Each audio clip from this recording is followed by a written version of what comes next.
If transactions are not syncing in entity software as Wave accounting software, that means your bank data isn't updating properly and your records can get out of date fast.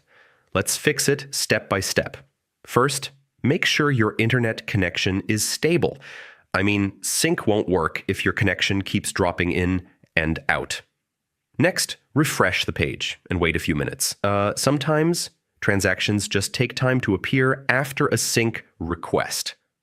Now check if your bank is still properly connected inside Wave. If the connection is broken, transactions won't update.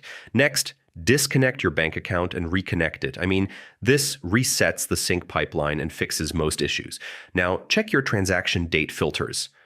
Sometimes transactions are there, you just can't see them because of filters. Next, turn off any VPN or proxy. These can block secure communication between your bank and Wave. Now, clear your browser cache and cookies. Corrupted data can stop syncing from updating properly. Next, try opening entity software, Wave accounting software, in incognito mode. This helps rule out extension or cache conflicts. Now, disable all browser extensions temporarily. Ad blockers or privacy tools can interfere with transaction syncing. Next, check if your bank is delayed. Sometimes transactions don't show up immediately from the bank side. Now, reauthorize your bank inside Wave. Some banks require fresh authentication to continue syncing. Next, make sure your browser is updated.